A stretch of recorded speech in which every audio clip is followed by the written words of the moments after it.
My boyfriend posted, "Imagine being so broke you can't afford your man's lifestyle." I replied with his $28,450 credit card bill. Then I found a binder, hidden in my closet, and the first page had my life broken down like a business plan. My name is Elise Warren. I'm 33 years old, and if you had asked me a year ago what love looked like, I probably wouldn't have described candlelit dinners or surprise weekend getaways. Love, to me, wasn't candlelit dinners or surprise trips. It was spreadsheets, automatic transfers into savings accounts, and the quiet satisfaction of knowing I was building something stable for the future. Most people don't find that romantic. I understand why. Saving for the future doesn't make for great social media content. Nobody posts a picture of themselves comparing mortgage rates and gets flooded with heart emojis. But that was the life I was building, and honestly, I was proud of it. I worked in IT security for a large corporation. The work wasn't exciting enough to impress strangers at parties, but it paid well, and I enjoyed it. Every day was a puzzle. My job was to find weaknesses before someone else exploited them. I spent my career protecting systems, preventing disasters, and preparing for problems before they happened. Ironically, I was very good at spotting vulnerabilities in technology. People were another story. By 33, I had a stable career, healthy savings, and a condo I owned myself. I hadn't inherited it, and nobody had handed it to me. Every payment had come from my own paycheck. Every square foot had been earned through years of work, late nights, and sacrifices nobody ever saw. Then there was Callum. Callum Voss was 29 and somehow managed to look like he belonged on the cover of a lifestyle magazine even when he was buying coffee. People noticed him everywhere. He had that effortless kind of charm that made waitresses remember his name and strangers laugh at jokes that weren't particularly funny. He dressed well, spoke confidently, and carried himself like success was already guaranteed. When we first met, I found that confidence attractive. Later, I realized confidence and entitlement can look very similar from a distance. We had been together for 3 years. For most of those 3 years, I genuinely believed we were building something together. We lived in my condo. Callum would sometimes jokingly call it our place. I never corrected him. At the time, it felt petty. Looking back, I probably should have. The arrangement between us had never been completely equal, but I told myself relationships weren't supposed to be accounting exercises. I earned considerably more than he did, so I covered more expenses. That seemed reasonable, at least in the beginning. Callum worked in brand consulting. His income fluctuated. Some months were great, some weren't. He talked constantly about networking, future opportunities, personal branding, and building something bigger. I believed him, maybe because I loved him, maybe because I wanted to. So when he said he needed flexibility while growing his business, I gave it to him. I paid the mortgage, covered the utilities, and handled most of the grocery bills without thinking much about it. When he insisted he needed a nicer car because appearances mattered in his industry, I leased one. When he said having access to my Amex card would make shared expenses easier, I added him as an authorized user. At first, none of it seemed alarming. Most of the spending looked harmless: networking dinners, industry events, and purchases that always came with a convincing explanation. The problem wasn't one big decision. It was 1,000 small ones, the kind you barely notice while they're happening. One night I was reviewing expenses and noticed a $1,200 charge at a wellness retreat. Another time there was nearly $900 spent at a menswear store. Then there was the brunch bill, $450 for brunch. I remember staring at that number wondering if they had served gold flakes with the eggs. When I asked about it, Callum laughed. "You have to spend money to be around the right people, Elise." He said it like it was obvious, like I was missing something everyone else understood. Maybe I was, because every time he spent money, it was supposedly an investment. Every time I saved money, it was supposedly a limitation. That difference became more noticeable as the years passed. I was focused on a goal. I wanted a simple house with a backyard, a quiet office, and maybe a dog someday. Nothing extravagant, just a place that felt permanent. For nearly 2 years, I had been putting money aside for that dream. Every bonus, every raise, and every unnecessary expense I chose to skip went into that account. The account kept growing, and every time it did, I felt a little closer to the future I wanted. Callum never seemed to share that excitement. One evening, after I mentioned moving another $5,000 into savings, he looked up from his phone and gave me a smile that didn't quite reach his eyes. "That's amazing," he said. For a second, I thought he meant it. Then he added, "Maybe we can frame the bank statement and hang it on the wall." The comment landed harder than he probably intended, or maybe exactly as hard as he intended. I laughed anyway. People do that sometimes when they're trying to keep the peace. Come on, I said. If we stay disciplined for a few more months, we'll hit the goal faster. His expression immediately changed, not dramatically. Just enough. The enthusiasm disappeared. The conversation was over before it really began. Whatever you say. I went to bed unsettled that night, not because of the argument itself. Couples argue. That happens. What bothered me was something harder to explain. Lately, every discussion about our future seemed to irritate him. Every conversation about saving turned into a conversation about what we weren't spending. At the time, I convinced myself it was stress. The next morning, I woke up to a text from my friend Ava. You okay? That was all it said. No context. No explanation. Just 2 words. I sat up immediately. A weird feeling settled in my chest before I even unlocked my phone. Then I opened Instagram, and suddenly everything made sense. Or at least part of it did. Callum had posted this night before. No photo. No video. Just text. Imagine being so broke you can't afford your man's lifestyle. Underneath it, some women just don't have provider energy. Hashtag know his worth. Hashtag broke girlfriend. Hashtag level up. For several seconds, I simply stared at the screen. At first, I honestly thought there had to be some misunderstanding. Then I saw the comments. People were agreeing with him, laughing, making assumptions, offering relationship advice. One comment suggested he leave me. Another joked that successful men deserved better. Then I saw Callum's reply. She's over there tracking pennies while I'm trying to build an empire. That was the moment something inside me went quiet. I wasn't furious or devastated. What I felt was something far stranger, a sudden, unsettling calm. The woman paying the majority of the bills was suddenly being presented as the broke girlfriend. The woman funding his lifestyle had become the punchline. I didn't cry. I didn't call him. I didn't type an angry response. Instead, I did what years in cybersecurity had trained me to do. I gathered evidence. I screenshotted every comment, reply, and reaction before anyone had a chance to delete them. Then I opened my banking accounts. The house fund sat exactly where I'd left it. The account represented 2 years of planning, discipline, and small sacrifices that had slowly added up to something meaningful. After that, I pulled up the AMX account. Authorized user, Callum Voss. 6-month spending total, $28,450. I stared at the number for a long moment. I believed the number immediately, but seeing everything added together made the reality impossible to ignore. $1,200 at a wellness retreat. Hundreds at designer stores. Expensive dinners. Luxury purchases. A cash advance I didn't even remember authorizing. The story practically told itself, so I let the numbers speak. I posted a screenshot of my savings beside a summary of his spending. Then I replied beneath his original post. Sad, especially since this broke girlfriend has been paying for that lifestyle. A few minutes later, I added one more comment. You're right, Callum. I can't afford your lifestyle anymore. Because it's a ridiculous waste. And then, because I was feeling slightly less generous than usual, I replied to his friend Dina. If I can't afford to sponsor his greatness anymore, he's all yours. I put my phone down and walked into the kitchen to make coffee. For a minute and a half, nothing happened. Then the internet remembered that receipts exist. People online love a good story until someone shows receipts. People will ignore it for hours, sometimes days, if a lie is entertaining enough. But once proof shows up, the crowd usually moves on faster than anyone wants to admit. That morning, I watched it happen in real time. My phone started vibrating across the counter before I had even poured my coffee. Notifications flooded in so quickly I couldn't read them all.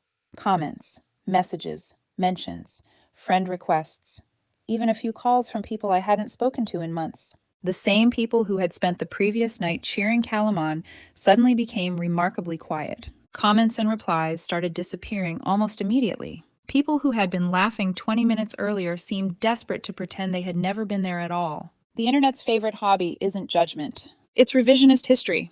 A handful of people apologized. Most didn't. Most simply deleted their comments and moved on. Then Callum's original post disappeared entirely. I wasn't surprised. What surprised me was what happened next. A minute later, I got logged out of Instagram. At first, I thought it was a glitch. Then I tried logging back in. Wrong password. I laughed despite myself. Not because it was funny, because it was exactly the kind of thing Callum would do. Years earlier, we'd exchanged passwords during one of those overly trusting phases couples go through, when sharing everything feels romantic instead of reckless. Apparently, deleting evidence felt easier to him than explaining $28,000 in spending.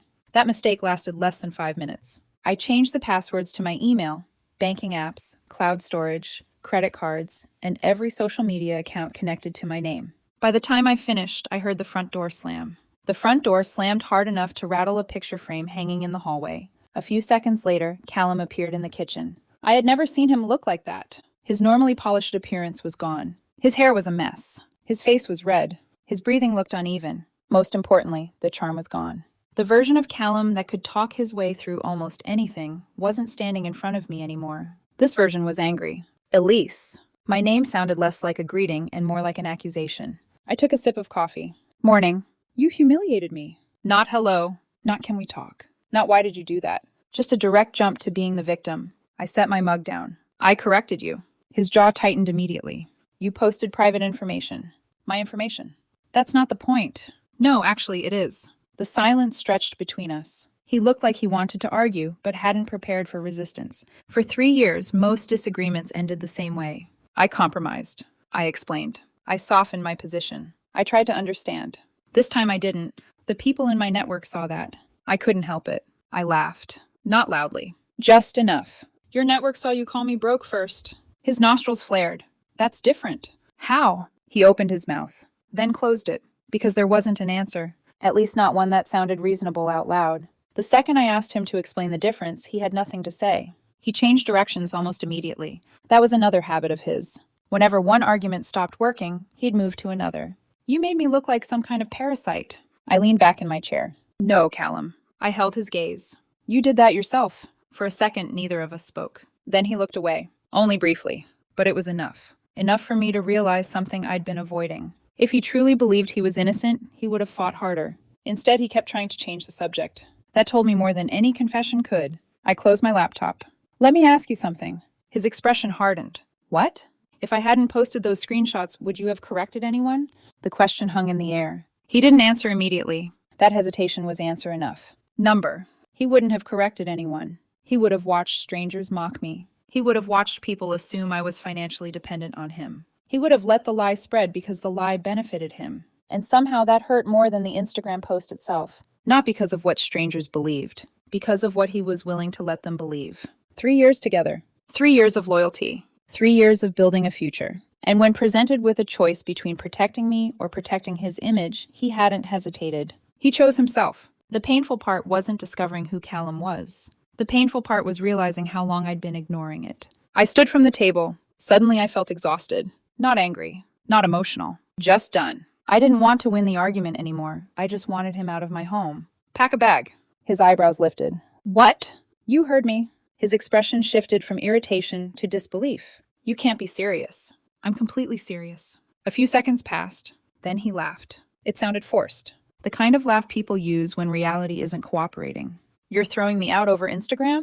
I shook my head. No. His confidence returned slightly. For a moment, he thought he had found an opening. Then I continued. I'm asking you to leave because the post showed me something I should have noticed a long time ago. His face tightened. I could tell he understood exactly what I meant. The post wasn't the problem. The post was evidence of the problem. A difference he clearly didn't like. You need to go. His voice became quieter, more careful. The way it always did when direct confrontation wasn't working. Elise, come on. There it was. The softer approach. The reasonable tone. The version designed to make me question myself. We've been together 3 years. I know. People make mistakes. I know. So let's act like adults. That was always Callum's strength. He rarely sounded controlling. Most of the time, he sounded reasonable enough to make me doubt myself. 3 years earlier, I probably would have folded. 3 years earlier, I would have apologized for being upset. 3 years earlier, I would have worried more about his feelings than my own. That woman wasn't sitting in the kitchen anymore. I'm acting like an adult. His expression darkened. No, you're not. Without saying another word, I picked up my phone, opened the AMX app, removed his authorized user access. The confirmation screen appeared. I pressed yes. Then I turned the phone around. For the first time that morning, genuine panic crossed his face. A real reaction. Not performed. Not curated. Real. His eyes immediately locked onto the screen. You can't do that. I already did. The silence that followed felt strangely revealing, because he wasn't asking about us. He wasn't asking how to fix the relationship. He wasn't asking whether we could recover. Instead, the first thing out of his mouth was, how am I supposed to pay for anything? The words escaped before he could stop them. The moment they did, he knew. I knew. We both knew. Something had just slipped out that wasn't supposed to. The question sat between us like a spotlight. How am I supposed to pay for anything? Not. How do we fix this? Not. Do you still love me? Not. Can we talk? How am I supposed to pay? I don't think I've ever learned more about a relationship from a single sentence. All his big words about ambition and vision suddenly felt hollow. Under pressure, Callum hadn't talked about love, regret, or losing me. He had talked about access. It wasn't heartbreak speaking. It was dependency. And once I heard it, I couldn't unhear it. The expression on his face changed almost immediately. He knew he'd said too much. You know that's not what I meant. I looked at him for a long second. What surprised me most was that I wasn't angry anymore. A day earlier, maybe I would have been. A month earlier, definitely. Now I just felt tired. The kind of tired that comes from finally understanding something you've spent years trying not to see. Pack your essentials, Callum. His jaw tightened. You can't do this. I can. You wouldn't. I almost smiled. That answer told me more than he intended. Because it wasn't a legal argument. It wasn't a practical argument. It was an assumption. Somewhere deep down, Callum genuinely believed I would never choose myself over him. For 3 years, that assumption had been correct. Not anymore. The silence stretched between us. Finally, he grabbed his phone from the counter. You know what? He said. Fine. The word sounded forced. Artificial. The kind of agreement people make when they aren't actually accepting anything. Fine. Then he walked away. A few seconds later, I heard drawers opening. Closet doors. Suitcases. Movement. For the first time all morning, the condo felt quiet. Not peaceful. Just different. I carried my coffee to the living room and sat by the window. Outside, people were heading to work. Walking dogs. Waiting for ride shares. Living ordinary lives. The normalcy felt almost offensive. How could the world look exactly the same when my relationship had just collapsed? A message appeared on my phone. Ava, are you okay? I laughed softly. The fact that she kept asking that question probably answered it. I called her. She picked up immediately. Tell me you didn't kill him. Not today. Good. I leaned back against the couch. For a few minutes, we talked about everything and nothing. The Instagram disaster. The screenshots. The comments. The fact that half the internet seemed allergic to accountability. Then she asked the question I had been avoiding. What happens now? I looked toward the hallway. I could hear Callum moving around the bedroom. Zippers. Boxes. Cabinet doors. A life being packed into luggage. I don't know. It was the truth. For years, every version of my future had included him. Not necessarily because he deserved that place. Because I had given it to him. I had treated his place in my life like something permanent. Looking back, I realized he had never truly earned that permanence. And sometimes we don't realize how much space we've given someone until they leave it. Ava stayed quiet for a moment. Then she said something that stuck with me. Elise, I know this hurts, but from the outside, this doesn't look like a sudden breakup. What does it look like? It looks like you've been carrying 2 people for a long time. I didn't answer immediately, because she wasn't wrong. Looking back, our relationship hadn't fallen apart in a single day. It had been wearing down for a long time through small disappointments, ignored frustrations, and compromises that slowly became normal. Until eventually something happens that forces you to see the entire structure as it really is. The Instagram post hadn't destroyed our relationship. It had exposed it. After we hung up, I sat in silence for a while. Around noon, Callum emerged from the hallway carrying 2 large suitcases. For someone who constantly talked about financial limitations, he certainly owned a surprising amount of expensive luggage. He stopped near the front door. For a moment, neither of us spoke. I think part of me expected some dramatic final conversation. An apology. A confession. An explanation. Instead, he simply stood there looking at me. Not sad. Not emotional. Studying me. Like he was trying to solve a problem. Eventually, he spoke. You're making a mistake. The sentence sounded familiar. Maybe because he'd said it before. Maybe because people like Callum always say it when they stop getting what they want. Maybe. His eyes narrowed slightly. That's all you have to say? What would you like me to say? He didn't answer. Because there wasn't really anything left. The arguments were over. The evidence was public. The trust was gone. A relationship can survive a lot of things. Contempt usually isn't one of them. Callum adjusted the handle of his suitcase. Then something strange happened. He smiled. Just a little. Barely noticeable. But enough. Enough to make a chill run through me. Because it wasn't the smile of someone who had lost. It was the smile of someone who believed the story wasn't finished. You'll hear from me. The words landed differently than I expected. Not emotional. Not regretful. Calculated. Like a promise. Or a warning. Then he left. I found out an hour later what that meant. His mother called first, crying before I even said hello. His father followed with a colder message, telling me I had embarrassed their family and that people like me always confused money with morality. I listened for less than a minute before hanging up. That was the first time I understood this wasn't just Callum trying to save face.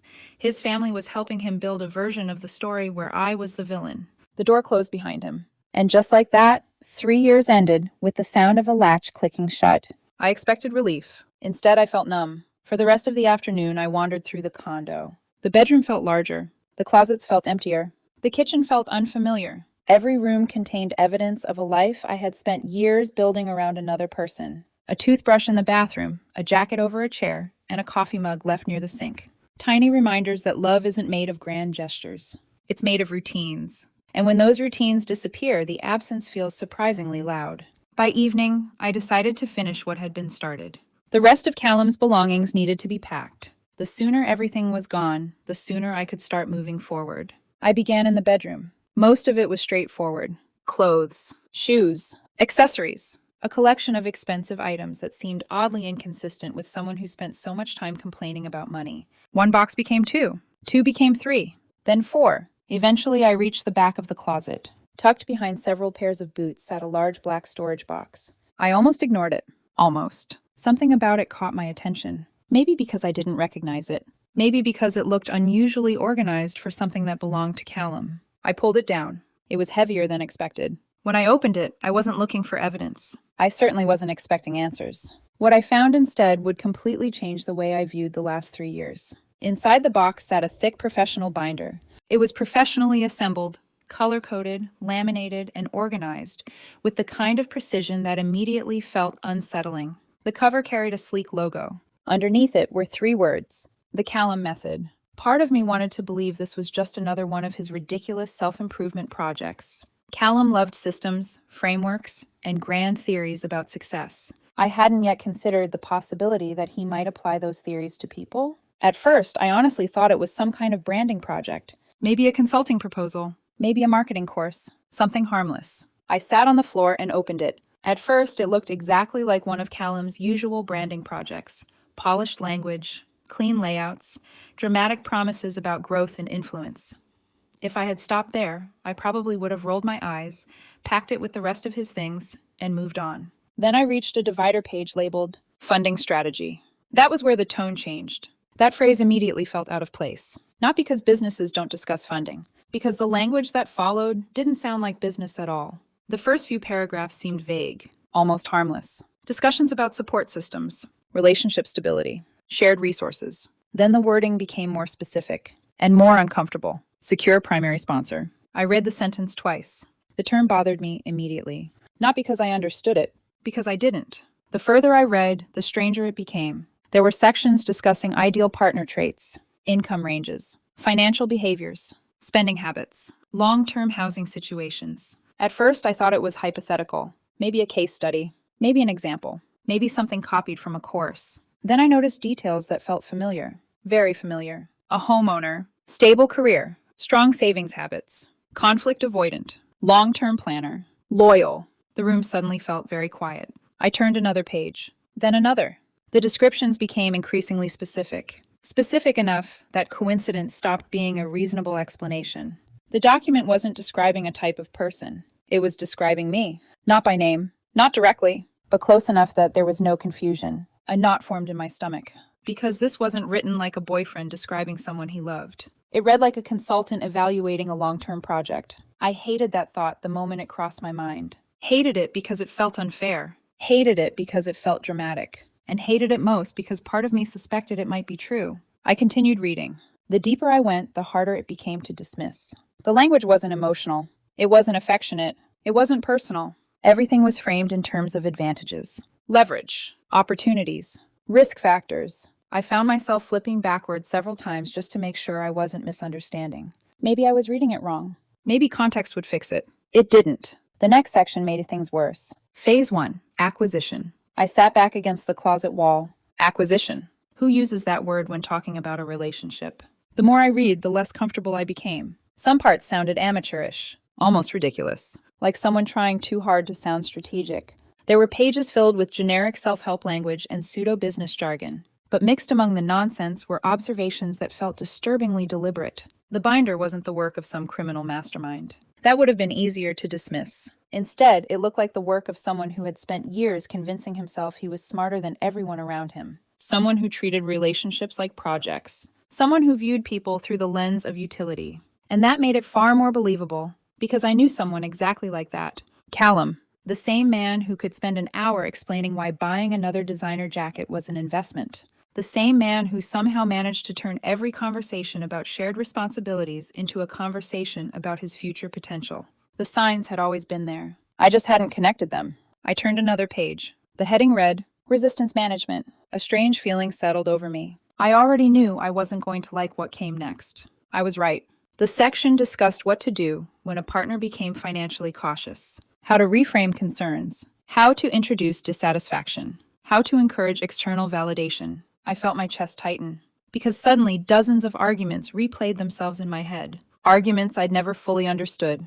The comments about me lacking ambition, the accusations that I was too focused on money, the constant comparisons to people living more extravagant lifestyles. At the time, those conversations felt random. Now they looked connected. Not perfectly planned, not scripted, but connected. That distinction was what made the whole thing so unsettling. This wasn't a genius executing some flawless scheme. This was a man who had gradually built a worldview where other people existed to support his goals. And once I understood that, everything else started making sense. The expensive spending, the Instagram post, the public narrative, the victim act, even his reaction after I removed him from the card. None of it appeared out of nowhere. It had been building for years, one compromise at a time, one entitlement at a time, one excuse at a time. I closed the binder briefly and rubbed my eyes. Part of me wanted to stop reading. Another part knew I couldn't. Because whether I liked it or not, I was finally seeing the relationship from the other side. Not the version I had lived, the version Callum had lived, and those two versions looked nothing alike.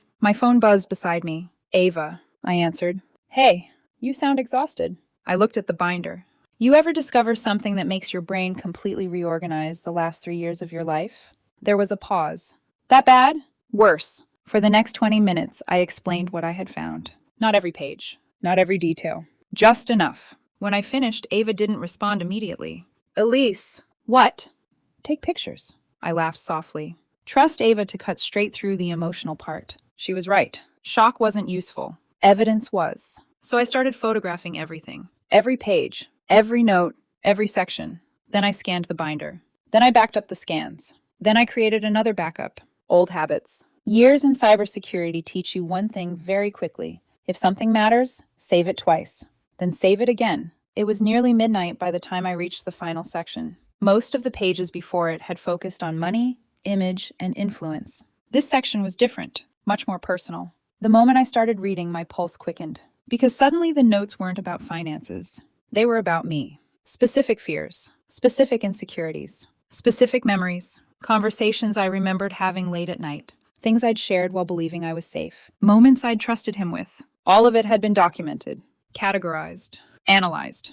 Not cruelly, not mockingly. In some ways that made it worse. The tone was detached, clinical, as if someone had been taking notes during a business meeting instead of building a relationship. I closed the binder slowly. The condo felt eerily silent. Money can be replaced. A damaged reputation can recover. Trust is different. Trust is what allows another person to see parts of you nobody else sees. And sitting there on the bedroom floor, surrounded by half-packed boxes, I realized something painful. The person I had trusted most had spent years collecting information about me. Not to understand me, not to support me, but to navigate around my boundaries. And once that thought settled in, another memory surfaced. 6 months earlier, Callum's laptop had nearly died. I had been the one who fixed it. I had also created a complete backup before starting the repair. At the time, it was nothing more than routine procedure. Now, sitting beside a binder that never should have existed, I found myself wondering what else had been preserved, and whether the answers were already sitting in my office,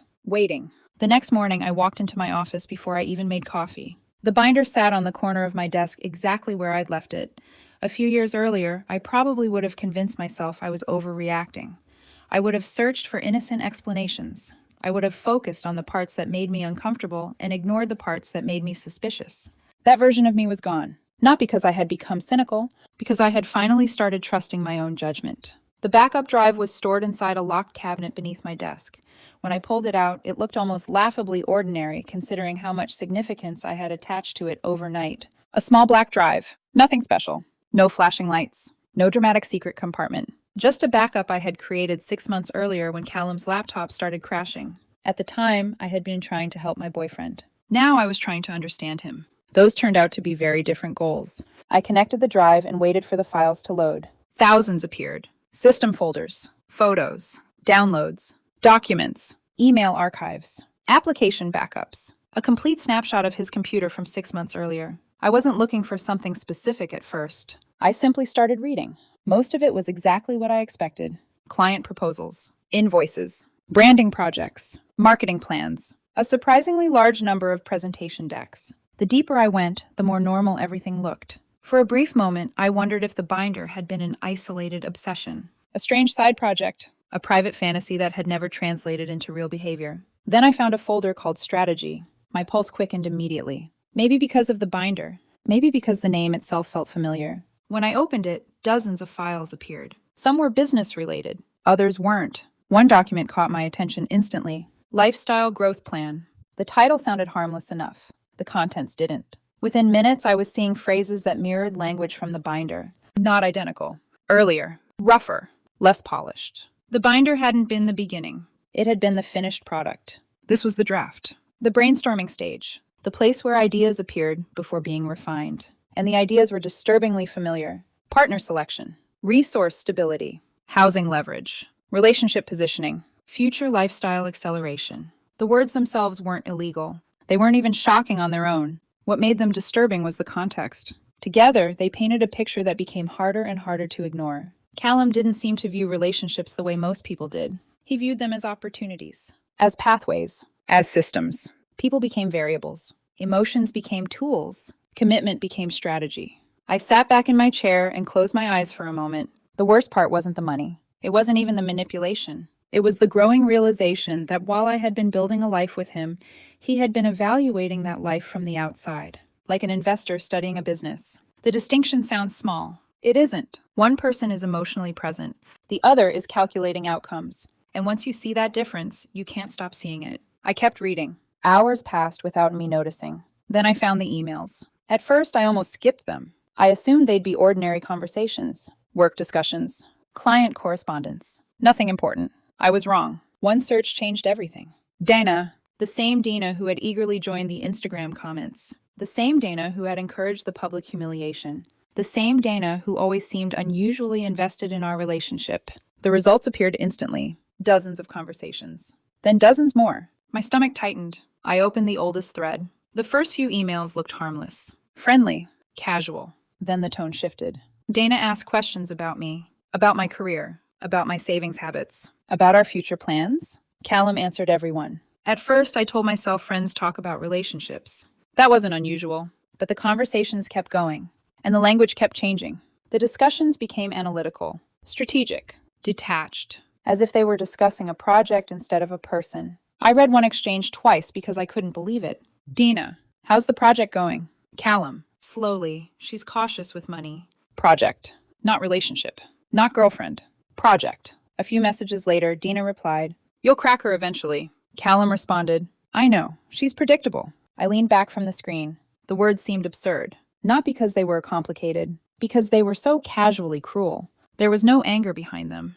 No hatred. No emotional intensity. Just confidence. Like two people discussing a delayed business objective. I kept scrolling. The deeper I went, the worse it became. Months of conversations. Months. Not isolated remarks. Not one bad day. Months. There were discussions about arguments we had, conversations I'd believed were private, concerns I'd shared, future plans I'd discussed with him in confidence. Everything seemed to find its way into those exchanges. Eventually, I found a message that made me stop reading altogether. Not because it was the worst one, because it was the most honest. Dana had asked whether I was starting to question anything. Callum replied, "Not even close. She thinks we're building a future together." I sat motionless for several seconds, maybe longer. Of all the things I found, that sentence hurt the most. Not because it exposed manipulation. The binder had already done that. Not because it exposed dishonesty. The Instagram post had already done that. It hurt because it revealed how little respect remained. The message wasn't angry. It wasn't resentful. It wasn't written during an argument. It was written casually, comfortably, as though my trust was amusing, as though my commitment was something to laugh about. I pushed my chair back and walked away from the desk. Outside the office window, the world looked exactly the same. Cars moved through intersections. People walked down sidewalks. Dogs chased tennis balls in the park across the street. Everything appeared normal. Meanwhile, the last 3 years of my life were rearranging themselves into something I barely recognized. Eventually, I returned to the computer. Part of me wanted to stop. Another part needed answers. The next discovery arrived less than 30 minutes later, and unlike everything before it, this one involved more than Callum and Dina. Much more. Buried inside an archived folder was an email chain involving 3 people: Callum, Dana, and someone connected to his father's legal circle. Suddenly, the calls from his parents made a lot more sense. I opened the thread. The subject line immediately caught my attention. Separation positioning. Every instinct I had started screaming. I began reading. The first email discussed documentation. The second discussed public narratives. The third discussed financial leverage. The fourth discussed timing. With every message, the picture became clearer and uglier. The Instagram post hadn't been a spontaneous act. The victim narrative hadn't appeared out of nowhere. The complaints, the public sympathy, the accusations, the pressure. None of it was accidental. Everything had been moving in the same direction. Slowly, deliberately, toward a future they had already started planning. A future they assumed would benefit Callum. The only problem was that reality hadn't followed the script. I started saving everything. Every email, every attachment, every timestamp, every conversation. By evening, my evidence folder had become enormous. And for the first time since this nightmare began, something inside me shifted. The confusion started disappearing. The more evidence I found, the less confused I felt. By the time the sun began setting outside my office window, I knew one thing with absolute certainty. The binder, the emails, and the screenshots all pointed in the same direction. But I still needed someone who knew exactly what to do with them. Not on their own. I needed someone who knew exactly how to use them. Someone who understood what to do next. Someone who couldn't be manipulated by charm, pressure, or family influence. I closed the final document, reached for my phone, opened my contacts, and stopped on a name I hadn't expected to call that week. But after everything I'd discovered, there was no other choice. I pressed dial. And as the phone began ringing, I had no idea that the conversation about to happen would eventually destroy every version of the story Callum had worked so hard to create. The woman answered on the third ring. Claire Donovan. The moment I heard her voice, I felt a small amount of tension leave my shoulders. Not because she was a friend. She wasn't. She was better. Claire was an attorney. The kind of attorney people hire when they need someone who cares more about facts than feelings. We had met years earlier through a cybersecurity compliance case involving one of her corporate clients. Since then, we'd occasionally crossed paths professionally. She was sharp, practical, and almost impossible to intimidate. Claire, it's Elise Warren. A brief pause. Elise, everything okay? I looked at the growing collection of evidence on my screen. No. Another pause. Then, tell me what happened. So I did. Not the emotional version. Not the breakup version. The facts. The Instagram post. The screenshots. The binder. The emails. The archived documents. The conversations with Dina. The references to separation positioning. The complaints. The narrative building. Everything. Claire interrupted only a few times, usually to clarify dates or ask where specific documents originated. By the time I finished, several minutes had passed. The silence on the other end was longer than I expected. Finally, she spoke. Do not delete anything. I wasn't planning to.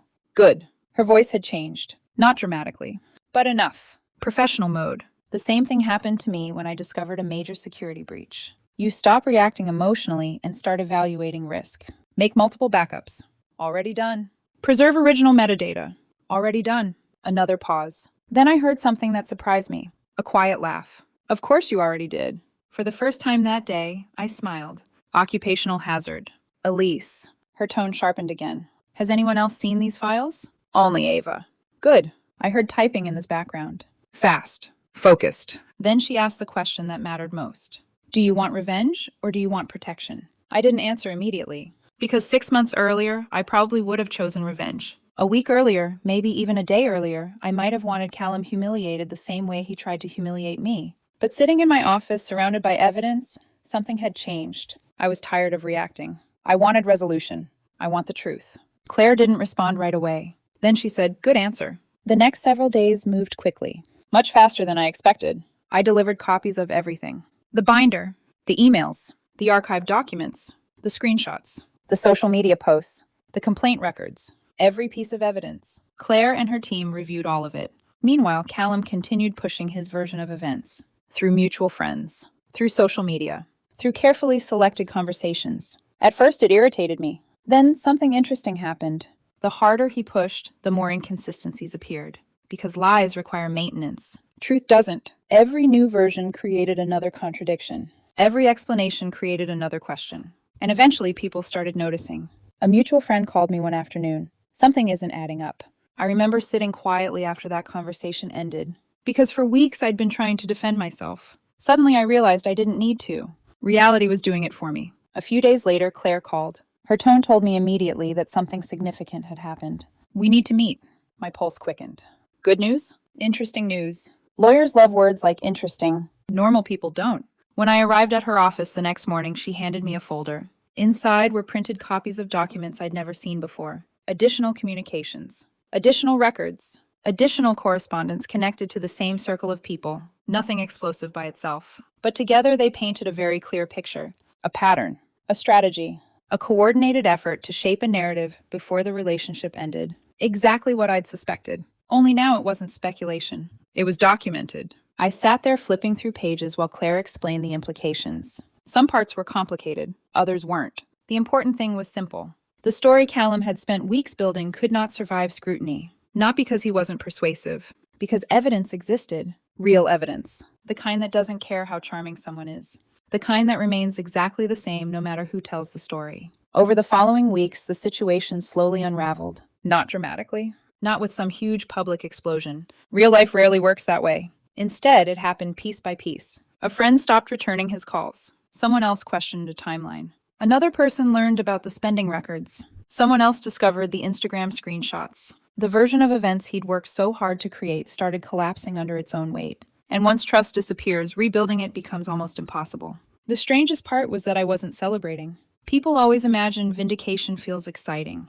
It didn't. Mostly it felt quiet, like setting down a heavy suitcase you'd been carrying for too long. One evening, several weeks after everything began, I was sitting alone on my balcony, watching the city lights come on one by one. The savings were still there, the house fund was untouched, and the future I had worked so hard for hadn't disappeared with Callum. The only thing missing was the person I had imagined standing beside me. And honestly, that realization hurt. Not because I missed Callum, because I missed who I thought he was. I wasn't grieving the man himself. I was grieving the future I thought we were building. Losing a person is painful. Losing a dream can be devastating. But eventually, even that pain began to fade. Life has a way of moving forward whether we're ready or not. A few months later, I found myself touring houses again. Not because everything had magically healed, because I finally understood something important. The dream had never belonged to Callum. It had always belonged to me. The backyard, the home office, the quiet mornings, and the future I had imagined were still mine to build. None of those things required his approval, and none of them disappeared when he left. The last update I heard about Callum came through mutual acquaintances. Apparently, 2 clients quietly ended their contracts with him. One networking group removed him from an upcoming panel. A brand partnership he had been bragging about for months disappeared from his profile overnight. Nobody made a public statement. They didn't need to. The silence around him said enough. I didn't ask for details. I didn't need them. Consequences were never my goal. Truth was, and truth had a way of handling the rest on its own. Looking back now, the Instagram post feels strangely insignificant. At the time, it felt catastrophic, humiliating, unforgivable. But it ended up being the best mistake Callum ever made. Because if he hadn't posted it, I might never have looked deeper. I might never have questioned anything. I might have continued building a future with someone who viewed relationships as transactions and trust as leverage. Instead, he exposed himself. Not all at once, not intentionally, but enough. Enough for me to finally see what had been there all along. One thing my career in cybersecurity taught me is that every breach begins with a vulnerability. Sometimes the weakness is technical. Other times, it's human. In Callum's case, it was arrogance. Callum believed he controlled the story. He believed he understood every variable. He believed he could shape perception and manage outcomes. 3 months later, Callum sent one final message from a number I didn't recognize. Elise, we should talk. This got out of hand. I read it twice, not because I was tempted, but because I wanted to see whether there was even one sentence that sounded like accountability. There wasn't. The message contained no apology, no accountability, and no acknowledgement of everything that had happened. It was still the same Callum trying to reopen a door he had never respected when it was open. I forwarded the message to Claire, blocked the number, and went back to reviewing a listing for a small house with a lemon tree in the backyard. Then I closed the listing and looked around the condo that had carried me through the hardest chapter of my life. For the first time in years, Every decision ahead belonged entirely to me. And that felt better than any apology Callum could have offered. What he never accounted for was the simplest variable of all. In the end, all his plans ran into one thing he couldn't manipulate: evidence. And in the end, evidence told a very different story than the one he wanted people to hear.